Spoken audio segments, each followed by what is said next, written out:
morning, students. Okay.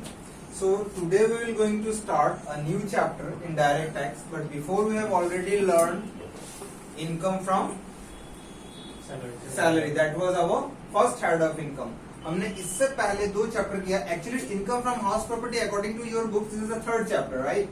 In first chapter we have already learned that slave rates, right? Rebates and surcharges, so many things are there, right?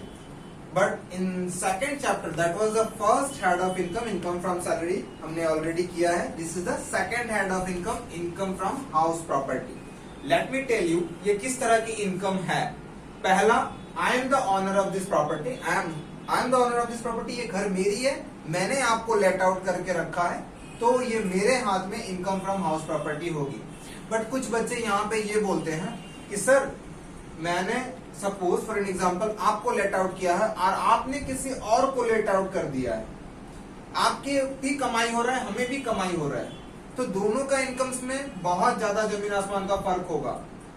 तो आप जो उस घर से कमा रहे हो ना, वो आपका इनकम फ्रॉम हाउस प्रॉपर्टी नहीं होगा. That will be your income from other sources. वो बहुत दूर है. अभी आज के क्लास में हम जो पढ़ेंगे इनकम फ्रॉम हाउस प्रॉपर्टी, और इसमें क्राइटेरिया है कि जो घर मालिक ने घर भाड़ा पे लगाया है उसी के हाथ में ये इनकम कंसिडर होगा हाउस प्रॉपर्टी के रूप में. ठीक है. तो लेट मी टेल यू, पहले हम फॉर्मेट्स पहले सीखेंगे कि फॉर्मेट किस तरह का होता है. ठीक है. तो मेरे साथ साथ लिख लो पहले फॉर्मेट. पहले हम फॉर्मेट देख लेंगे कि फॉर्मेट कैसा होता है. पहले हम लिखेंगे gross annual value. Gross annual value, एक ग्रॉस एनुअल वैल्यू लिखेंगे. उसके बाद हम माइनस करेंगे म्युनिसिपल टैक्स. पहले लिखते जाएं हमारे साथ साथ, हम स्टेप बाय स्टेप सारा चीज समझाएंगे आपको होता क्या है. ऐसा ये सारी चीजें हम डिस्कस करेंगे. बट बिफोर दैट आप लिखो म्युनिसिपल टैक्स माइनस करने के बाद जो निकल कर आएगा हमारा, that will be our net annual value. Sometime इसे हम इन शॉर्ट एनएवी भी कहेंगे, नेट एनुअल वैल्यू. ठीक है. उसके बाद दो डिडक्शंस मिलेगा हमें, हम लेस करेंगे दो deductions under section 24 subsection A और under section 24 subsection B. Under section 24 subsection A में हमारा डिडक्शंस मिलेगा 30% ऑन एनएवी. एनएवी के ऊपर 30% फ्लैट, जितना आपका एनुअल वैल्यू निकल कर आएगा उसके ऊपर हमें 30% क्लेम कर लेना है. क्या है हम डिस्कस कर रहे हैं. फिर अंडर सेक्शन 24 सबसेक्शन बी में आएगा interest on borrowed capital. Interest on borrowed capital, borrowed capital लिखिए. और इसके बाद ये दो डिडक्शंस 24 का ए और बी माइनस करने के बाद जो हमारी निकल कर आएगी ना, that will be our income from house property. income from house property consider करेंगे. इस तरह से हम income from house property निकालते हैं. ठीक है. देखिए अब हम बता दें आपको कि ग्रॉस एनुअल वैल्यू ये पहले निकालेंगे. ये कैसे निकालेंगे हम आज ही देखेंगे. उसके बाद म्युनिसिपल टैक्स माइनस करते हैं. म्युनिसिपल टैक्स खजाना होता है. सुना है कि हमने अपने माटी का खजाना दे दिया है ना. हमने अपने घर का खजाना दिया. जिस जगह पे आप एरिया में रहते हो वहां पे कुछ टैक्स देना पड़ता है. That is so called municipal tax. उसके बाद जो जनरेट होती है that will be our net annual value. ठीक है. फॉर एन एग्जाम्पल आपका suppose gross annual value 5 lakh आया है साल में. मैंने अपना घर किराया पे आप लोगों को दिया, जिसे हम लेट आउट कहते हैं, किराया पे देना. आप लोग हो कौन? आप लोग सो कॉल्ड टेनेंट कहा जाएगा. ठीक है. तो हमने 5 लाख हमने जनरेट किया ग्रॉस एनुअल वैल्यू से. हमने टैक्स के रूप में हमने 50,000 दिया है. उसके बाद जो बच गई that will be our net annual value. For an example 4,50,000. अब गवर्नमेंट अगर कहती है ना कि 4,50,000 के ऊपर यू हैव टू पे टैक्स. 4 लाख, बहुत लोग कंफ्यूज हो जाते हैं, सर 4,50,000 हमें देना पड़ेगा. नहीं बाबा, 4,50,000 आपसे सरकार नहीं मांग रही है. 4,50,000 के ऊपर आपका जो टैक्स बनता है ना वो हमें दे दो. बट यहाँ भी एसएससी वालों को प्रॉब्लम हो गया, यानी so called SSC tax payer. Very good. जो टैक्स पेयर होते हैं ना उन लोगों ने ऑब्जेक्शन किया, सर 1 मिनट, आप बोल रहे हो 4.5 लाख के ऊपर हमें टैक्स देना पड़ेगा, लेकिन सर बिफोर दैट मैं आपको ये बात बता दूं कि हमने जो टेनेंट है हमारा किराएदार, उसका हमेशा कंप्लेन रहता है। कभी बोलता है फ्लोर ठीक करवा दो, कभी बोलता है प्लम्बर का काम ठीक करवा दो, कभी बोलता है पेंटिंग करवा दो। So many maintenance are there, repair and maintenance बहुत सारा हम करते हैं। उसका खर्चा का क्या है, वो खर्चा हम कहां से माइनस करें? तो गवर्नमेंट को ये बात तो समझ में आ गई। अगर मैंने कोई सेक्शन इंट्रोड्यूस नहीं किया और इस बात रोक नहीं लगाया ना इन लोगों के मुंह पे, तो भैया ये 4,50,000 इनकम से ज्यादा ही मेंटेनेंस दिखा देंगे। तो गवर्नमेंट ने ये इंट्रोड्यूस किया, ये section 24 subsection A 30% on NAV. भैया आप खर्चा करो, मेंटेनेंस करो या ना करो, then also you can claim this 30% on NAV. This is a flat आपको मिल जाएगा। गवर्नमेंट आपसे प्रूव नहीं मांग रही है। और कुछ लोग बोलते हैं सर हम 1 भी रुपया खर्चा ना करें, then also you will be allowed to take this deduction 30% on NAV. The next thing is that 24 subsection B interest on borrowed capital। दूसरा ये बात है कि हमने जो घर बनाया है ना सर, वो हमने किराया पे लेकर बनाया, लोन पर लेके बनाया है। आपने लोन लिया होगा बैंक से, तो बैंक से जो आपने लोन लिया है, उस लोन के ऊपर ना आप इंटरेस्ट पे कर रहे हो। इसीलिए देखो यहाँ पे लिखा है, वो लोन अमाउंट हम माइनस नहीं कर रहे हैं, इंटरेस्ट ऑन बोरोड कैपिटल। जो हमने कैपिटल लिया है बैंक से या किसी फाइनेंशियल इंस्टीट्यूट से, ठीक है, उस पे हम इंटरेस्ट पे कर रहे हैं, उसी इंटरेस्ट का रिडक्शन हम क्लेम करेंगे। लेकिन मैं बता दूं, इस पे एक अलग क्लासेस होंगी इस टॉपिक पे, इंटरेस्ट ऑन बोरोड कैपिटल के ऊपर। इसमें बहुत सारे क्राइटेरियाज हैं, ठीक है, हम इसे अलग से डिस्कस करेंगे। लेकिन उसके बाद माइनस करने के बाद जो हमारा निकल कर आता है, दे आर सुपर्ड इनकम फ्रॉम हाउस प्रॉपर्टी। ठीक है, अब बात यहां हो गया कि ग्रॉस एनुअल वैल्यू हम निकालते कैसे हैं। अच्छा, फॉर्मेट आपको समझ में आ गया पूरी तरह से? ठीक है, अब हम देखेंगे कि ग्रॉस एनुअल वैल्यू होता क्या है, कहां मिलेगी सर ये चीज, ठीक है। तो ग्रॉस एनुअल वैल्यू निकलता कैसे, ठीक है।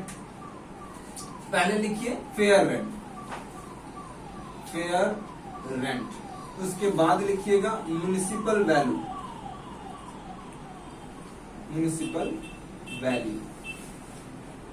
उसके बाद लिखिएगा स्टैंडर्ड रेंट,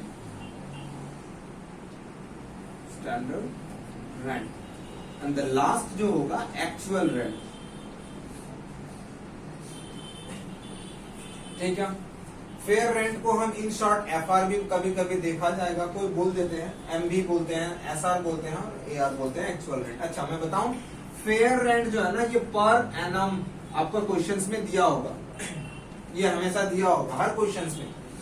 म्युनिसिपल वैल्यू भी आपको दी होगी, फॉर एन एग्जांपल ये भी पर एनम होगा, स्टैंडर्ड रेंट भी पर एनम होगा, और एक्चुअल रेंट वो पर मंथ होगी। ठीक है, बात समझ में आ रहा है? Fair rent, municipal value, standard rent and actual rent आपको दी होगी आपके क्वेश्चंस में। अब ये बात है, कुछ बच्चे बोलते हैं कि सर फेयर रेंट दी होगी, ठीक है, ना दिया हो तो मैं बताऊं आपको, सपोज फेयर रेंट ना दिया हो तो म्युनिसिपल वैल्यू यहां से स्टार्ट होगा, पर दिया होगा, डायरेक्ट ग्रॉस एनुअल वैल्यू नहीं देंगे। और हो सकता है कभी दे भी दें, ऐसा कोई क्वेश्चंस अपने ऊपर सेट करने के ऊपर है, क्वेश्चंस कुछ किसी भी तरह के सेट की जाती है, तो हो सकता है ग्रॉस एनुअल वैल्यू दिया हो और प्लस ये सब भी दे दिया हो, हम कौन सा कंसीडर करें सर? तो अब डायरेक्ट आप ग्रॉस एनुअल वैल्यू कंसीडर करोगे वहां पे, ठीक है, आपको फंसाने के लिए ये सब दिया जा रहा है और gross annual value at last दी गई है, तो इस तरह के क्वेश्चंस भी आ सकते हैं। अच्छा, तो अब निकाले कैसे सर ग्रॉस एनुअल वैल्यू यहां से? तो फेयर रेंट और म्युनिसिपल वैल्यू को हम सबसे पहले हम कंपेयर करेंगे, ठीक है। फेयर रेंट और म्युनिसिपल वैल्यू को हम कंसीडर करेंगे, विच एवर इज हायर, इसमें से जो हायर होगी हम उसे पिक करेंगे, उस अमाउंट को पिक करेंगे, ठीक है, उस अमाउंट को पिक करेंगे। अब वो जो हायर निकल कर आई है उसे हम स्टैंडर्ड रेंट के साथ कंपेयर करेंगे, विच एवर इज लोअर, ठीक है। इन दोनों अमाउंट्स में जो लोअर होगी हम उसे पिक करेंगे, ठीक है। अब उस लोअर को फिर हम एक्चुअल रेंट के साथ कंपेयर करेंगे, whichever is higher, whichever is higher, और जो हायर निकल कर आएगी ना वो हमारी कहलाएगी ग्रॉस एनुअल वैल्यू, वो हमारी होगी ग्रॉस एनुअल वैल्यू। ठीक है, यहां तक क्लियर हो गया? Fair rent, municipal value, standard rent and actual rent.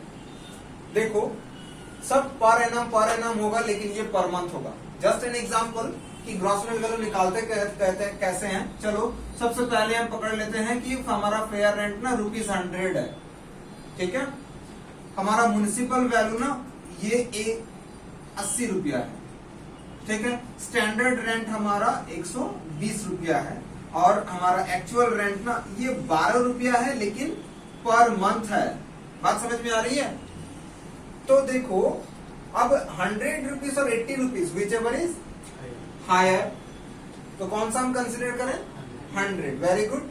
Now again that amount higher 100 rupees जो निकल कर आया, उस 100 को हम किसके साथ कंपेयर करें? 120 के साथ, विच एवर इज लोअर, यानी कि कौन सा पिक करेंगे? 100 रुपीज। उसके बाद उसी लोअर को हम कंपेयर करेंगे एक्चुअल रेंट के साथ। अब एक्चुअल रेंट जो है ना, इसे तो पर मंथ दिया है, तो हम क्या करेंगे? इंटू 12 कितना हो गया? 144, यानी कि whichever is higher our gross annual value will be 144। ठीक है, बात समझ में? इस तरह से हम ग्रॉस एनुअल वैल्यू निकालते हैं। बट यहाँ पे एक और चीज है, सम टाइम आपको ये मिल सकता है कि सर इस तरह से क्वेश्चन सेट कर देंगे 12 मंथ्स के लिए नहीं है, ऐसा रहेगा। Fair rent will be 100 rupees, municipal value 80, standard rent 80, ये 12 रुपीज पर मंथ, लेकिन ब्रैकेट में लिखा होगा vacant for 3 months, for 3 months. अब क्या करोगे? नाउ थिंग इज दैट अगर आप निकालने जाते हो तो बच्चे कर देते हैं 12 इंटू 9, 108 रुपया। भैया 108 रुपया कैसे ग्रॉस एनुअल वैल्यू बनाओगे? व्हिच एवर इज हायर ना, तो 120 रुपया पिक कर लोगे, 100 रुपीज पिक कर लोगे, इस तरह से कुछ होगा। आई थिंक हम निकालते कैसे हैं? देखो ग्रॉस एनुअल वैल्यू निकल कर आया 144 माइनस, फिर हम करेंगे वैकेंट फॉर 3 मंथ्स का जो वैकेंट होगा ना वो हम माइनस कर देंगे, यानी कि 12 into 3 that will B 36 rupees. ठीक है, तो 36 रुपीज जब हुआ 144 से, तो हमारा कितना निकल कर आएगा? 108।